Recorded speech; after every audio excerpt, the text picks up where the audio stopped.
Hello everyone. तो इस video में हम देखेंगे कि हम इस वाले पार्ट को किस तरह से बना सकते हैं। तो इस पार्ट को बनाने के लिए मैं फिर से यहाँ अपने मॉडल पे आ रहा हूँ और यहाँ टूल पैलेट पे जाके मैं सब टूल पे क्लिक करूँगा और यहाँ पे मैं अपेंड पे क्लिक करके सिलेंडर 3D पे क्लिक करूँगा। तो आप यहाँ पे देख सकते हैं कि हमारा सिलेंडर 3D आ गया है। यहाँ पे मैं सोलो पे क्लिक करूँगा तो हमको यहाँ पे इस तरह से हमारा सिलेंडर दिखाई दे रहा है और अब मैं इस सिलेंडर को यहाँ पे W प्रेस करके इस तरह से मूव करूँगा।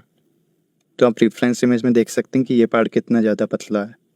तो इसके लिए मैं इस सिलेंडर को 90 डिग्री पे रोटेट कर रहा हूँ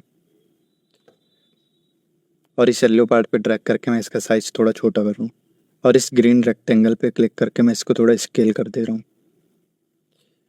तो ये कुछ इस तरह का हो गया है।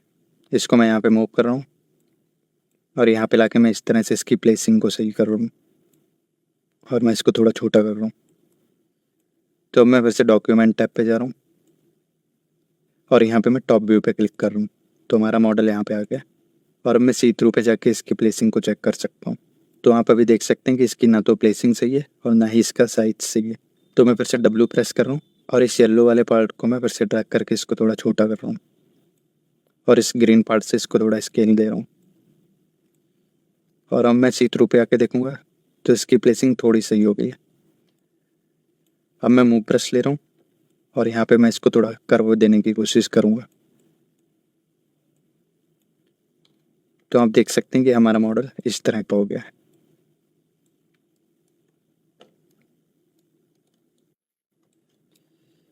तो अब मैं रेफरेंस इमेज को देखते हुए इसको थोड़ा सही करूँगा और यहाँ पे हल्का सा स्मूथ कर दूंगा और अब मैं फिर से डॉक्यूमेंट पे जाके इसको लेफ्ट व्यू से देखूंगा। तो आप देख सकते हैं कि मॉडल उस साइड में, तो ये लेफ्ट व्यू से हमें नहीं दिखाई दे रहा है। तो मैं फिर से डॉक्यूमेंट पे जाऊँगा और अब मैं इसको बॉटम व्यू से देख रहा हूँ। तो ये मॉडल बॉटम व्यू से भी लगभग सही दिख रहा है। तो मैं फिर से इस पर वापस आ रहा हूँ और यहाँ पे मैं जियोमेट्री टैब पे जाऊँगा और यहाँ मॉडिफाई टोपोलॉजी के अंदर आके मैं मिरर एंड बेल्ट पे क्लिक कर दूंगा। तो ये मॉडल इस तरह का हो गया। तो अब मैं डॉक्यूमेंट पे जाऊँगा और यहाँ लेफ्ट पे क्लिक करूँगा तो अब हमें इस तरह से मॉडल दिखाई दे रहा है। लेकिन उससे पहले आप याद रखिए कि हमें सिमेट्री को ऑन करना पड़ेगा जिससे कि हम मॉडल के दोनों साइड में वर्क कर पाएँ।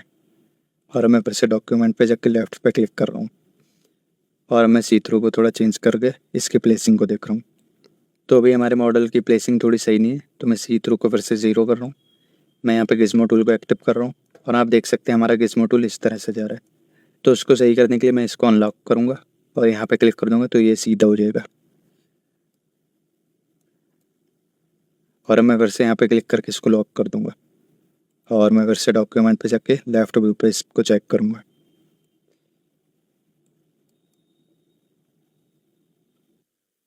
अब मैं रेफरेंस इमेजेस को देखते हुए इसकी प्लेसिंग को सही कर रहा हूँ।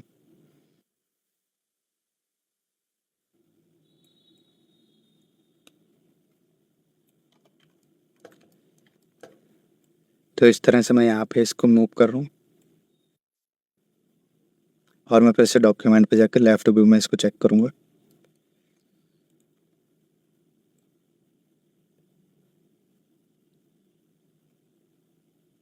और उसी तरह से मैं अब टॉप व्यू पे जाके भी इसको चेक करूँगा।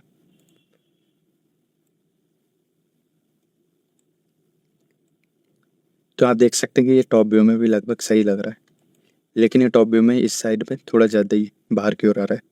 तो मैं फिर से मूव ब्रश से इसको थोड़ा अंदर की ओर कर दे रहा हूँ और लगभग अब ये वाला पार्ट हमारे मॉडल का बन चुका है। और अब हम देखेंगे कि हम मॉडल का ये वाला पार्ट किस तरह से बना सकते हैं। तो इसके लिए मैं फिर से सी थ्रू को 0 कर रहा हूँ।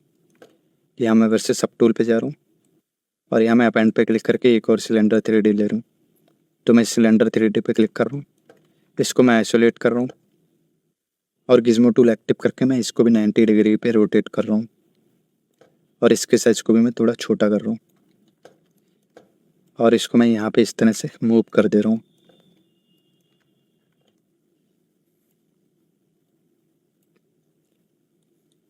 तो आप रेफरेंस इमेजेस में देख सकते हैं ये लगभग 8 के करीब है।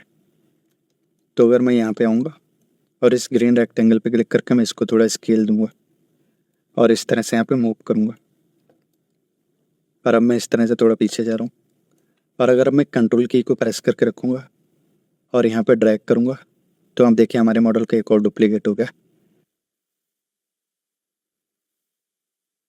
तो मैं इसको फोकस कर रहा हूँ और गिज़्मो टूल को डीएक्टिवेट कर रहा हूँ।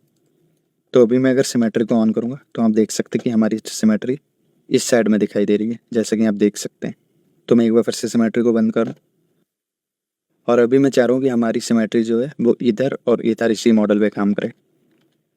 तो ऐसा करने के लिए मैं फिर से सिमेट्री को ऑन कर रहा हूँ और इस साइड में आके मैं लोकल सिमेट्री पे क्लिक कर दे रहा हूँ।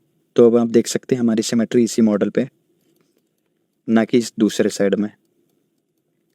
तो मैं यहाँ ट्रांसफॉर्म टूल पे जा रहा हूँ और यहाँ सिमेट्री को मैं एक्स एक्सिस से बंद करके वाई एक्सिस में ऑन कर रहा हूँ और यहाँ मैं रेडियल सिमेट्री पे क्लिक कर दे रहा हूँ। और अब आप यहाँ पे देखेंगे तो हमारे मॉडल पे इस तरह से डॉट्स दिखाई देंगे। तो अगर मैं मूव ब्रश से मूव करूँगा तो हमारा मॉडल इस तरह से पूरा ही मूव होगा, और अगर मैं इस पर कुछ भी ड्रॉ करूँगा तो वो पूरे मॉडल पर ड्रॉ होगा। तो मैं इस मॉडल को एक बार डिवाइड कर ले रहा हूँ और अब मैं इसको यहाँ पे स्मूथ कर दे रहा हूँ। इसी तरह से मैं ऊपर भी स्मूथ कर दे रहा हूँ और मैं नीचे थोड़ा ज़्यादा ही स्मूथ कर दे रहा हूँ। तो हमारा मॉडल कुछ इस तरह का बन गया है। अब मैं जियोमेट्री टैब में जा रहा हूँ और यहाँ पे मैं डिलीट लोअर पे क्लिक करके इसकी नीचे वाली सब डिवीज़न को डिलीट कर रहा हूँ। तो मैंने डिलीट लोअर पे क्लिक कर दिया तो इसकी नीचे की जो सब डिवीज़न थी वो डिलीट हो गई। तो मैं अगर W प्रेस करूँगा और कंट्रोल की को मैं प्रेस करके रखूँगा और इस तरह से मूव करूँगा तो हमारे मॉडल का डुप्लीकेट हो जाएगा।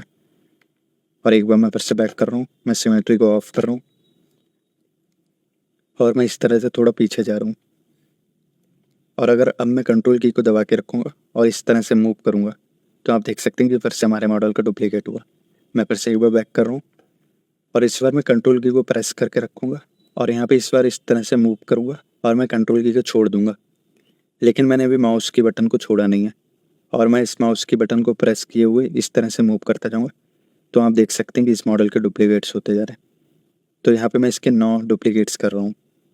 तो इस तरह से डुप्लीकेट्स हो गए और अब मैं गिज़्मो टूल को डीएक्टिवेट कर रहा हूँ और इस वाले पार्ट पे मैं जा रहा हूँ और मैं फिर से सिमेट्री को ऑन कर रहा हूँ।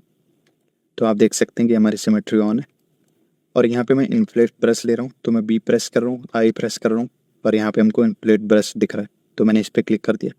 और अगर अब मैं यहाँ पे इस तरह से इन्फ्लेट ब्रश से ड्रैग करूँगा तो ये इन्फ्लेट होता जाएगा। तो मैं एक बार फिर से बैक कर रहा हूँ और मैं इस ब्रश की इंटेंसिटी को थोड़ा कम कर रहा हूँ। तो अब मैं यहाँ पे ड्रैग करूँगा तो आप देखिए कि ये इस तरह से बनता जा रहा है।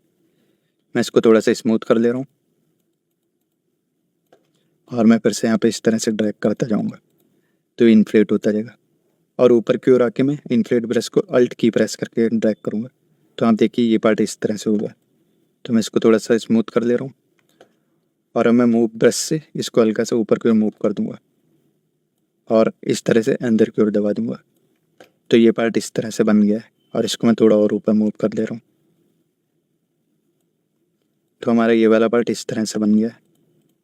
तो मैंने इस मॉडल को फोकस कर लिया है और अब हम देखेंगे कि हम इस पर इस तरह से कर्व कैसे बना सकते हैं। तो अब मैं सिमेट्री को ऑफ कर रहा हूँ और इस मास्क को क्लियर कर रहा हूँ। तो इस मॉडल को बैंड करने के लिए मैं W की प्रेस कर रहा हूँ और इस सेटिंग वाले आइकन पे आके प्रेस कर रहा हूँ। तो यहाँ पे जब मैंने क्लिक किया तो यहाँ पर हमें बैंड आर्क लिखा हुआ दिखाई दे रहा है। तो अगर मैं इस पर क्लिक करूँगा तो यहाँ पर हमें कई सारे कोन्स दिख रहे हैं, लेकिन मैं इस ग्रीन वाले कोन पर आकर इसको हल्का सा इस तरह से ड्रैग करूँगा तो आप फ्रंट में आके देख सकते हैं कि ये इस तरह से बैंड हो रहा है। तो मैं इसको हल्का सा ही बैंड करूँगा और सेटिंग पे जाके मैं इसको एक्सेप्ट कर लूँगा और अब मैं इस लॉक पे क्लिक करके इसको अनलॉक करूँगा और अपने गिज़्मो को इस तरह से नीचे मूव कर दूँगा और अब मैं फिर से इसको लॉक कर दूँगा और यहाँ पे इस तरह से अपने गिज़्मो से अपने मॉडल को मूव करके सेट करूँगा। तो अब मैं फिर से डॉक्यूमेंट टैब पे जा रहा हूँ और यहाँ पे मैं बॉटम व्यू पे क्लिक करूँगा और यहाँ पे मैं गिज़्मो को बंद कर रहा हूँ। अब अगर सी थ्रू पे हम जाके देखेंगे तो हम इस तरह से देख सकते हैं कि हमारा मॉडल कितना मैच हो रहा है। तो अभी आप देख सकते हैं हमारा मॉडल मैच नहीं हो रहा है। तो मैं फिर से W की प्रेस कर रहा हूँ और इस तरह से इसको मूव कर रहा हूँ। तो आप देख सकते हैं कि अब हमारा मॉडल इस पर मैच हो रहा है। और अब मैं मूव ब्रश ले रहा हूँ और मूव ब्रश से इसको मैं हल्का सा मूव करके पूरी तरह से सेट कर दे रहा हूँ। तो अब हमारा मॉडल बॉटम व्यू से रेफरेंस पे सेट हो गया। मैं फिर से डॉक्यूमेंट पे जा रहा हूँ और अब मैं लेफ़्ट व्यू पे जाऊँगा। तो लेफ़्ट व्यू से आप अभी देख सकते हैं कि हमारा मॉडल कितना ज़्यादा ऊपर है। तो मैं फिर से गिज़्मो टूल ले रहा हूँ और इसको इस तरह से मूव कर दे रहा हूँ। तो अब लेफ़्ट व्यू से भी हमारा मॉडल लगभग सही है। मैं सी थ्रू को फिर से 0 कर रहा हूँ और यहाँ मैं मॉडिफाइड टोपोलॉजी में आके मिरर एंड वेल्ड पे क्लिक करूँगा। लेकिन उससे पहले मैं लोकल सिमेट्री को फिर से बंद कर रहा हूँ। तो मैंने लोकल सिमेट्री को बंद किया और अब मैं मिरर एंड वेल्ड पे क्लिक करूँगा तो हमारा मॉडल इस तरह से मिरर हो जाएगा। और अगर मैं बैक जाऊँगा और मैं फिर से लोकल सिमेट्री को ऑन करूँगा और अब मैं मिरर एंड वेल्ड पे क्लिक करूँगा तो हमारा मॉडल इस तरह से मिरर हो जाएगा। तो मैं फिर से बैक कर रहा हूँ और लोकल सिमेट्री को बंद कर रहा हूँ और मैं फिर से मिरर कर रहा हूँ तो हमारा मॉडल इस तरह से हो गया। अब मैं फिर से डॉक्यूमेंट टैब पे जा रहा हूँ और यहाँ पर मैं लेफ़्ट व्यू पे क्लिक कर रहा हूँ और अब मैं फिर से सी थ्रू पे जाके इस तरह से देखूँगा। मैं फिर से एक बार सिमेट्री को ऑन कर रहा हूँ तो आप देख सकते हैं अभी हमारी रेडियल सिमेट्री ऑन है। तो मैं ट्रांसफॉर्म पे जा रहा हूँ और इस रेडियल सिमेट्री को ऑफ कर रहा हूँ और यहाँ से एक्स एक्सिस को ऑन कर रहा हूँ और वाई एक्सिस को भी मैं बंद कर रहा हूँ। तो हमारी सिमेट्री एक्स एक्सिस में ऑन हो गई। मैं फिर से डॉक्यूमेंट पे जाकर लेफ़्ट व्यू पे जा रहा हूँ और सी थ्रू को मैं चेंज करते हुए अपने मॉडल को इस तरह से सेट कर लूँगा। तो हमारा मॉडल इस तरह से सेट हो गया। मैं सी थ्रू को फिर से 0 कर रहा हूँ और अब हम रेफरेंस इमेजेस को देखते हुए अपने मॉडल को सेट करेंगे। तो इस तरह से मैं मूव कर रहा हूँ और आप देख सकते हैं कि लगभग अब हमारा मॉडल सेट हो गया। मैं इस पार्ट को थोड़ा और ऊपर की ओर मूव कर रहा हूँ और इस साइड में थोड़ा मूव कर रहा हूँ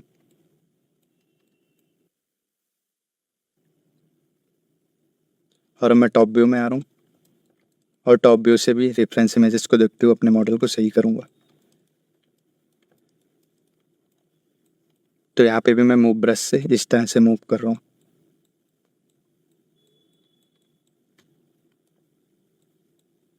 और यहाँ पे मास्किंग करके मास्किंग को मैं हल्का से स्मूथ कर रहा हूँ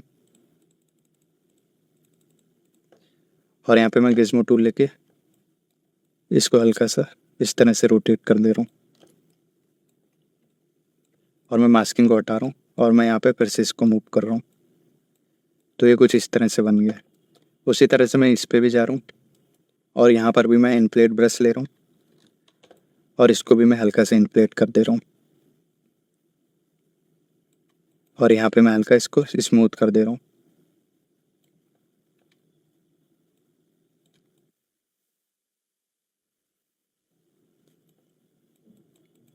तो ये पार्ट कुछ इस तरह से बन गया।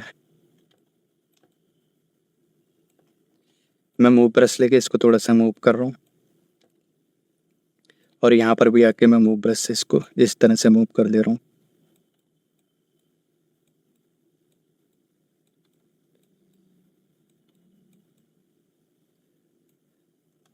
और अब मैं बॉटम व्यू में जाऊँगा और यहाँ से भी मैं देखते हुए अपने मॉडल को थोड़ा सेट कर लूँगा।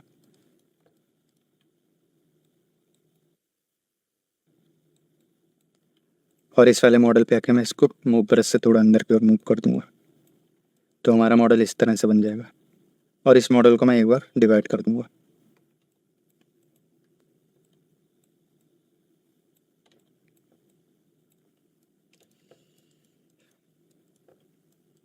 तो इस तरह से हमारा इतना मॉडल बन गया है। इस वीडियो में इतना ही रखते हैं। Thank you everyone.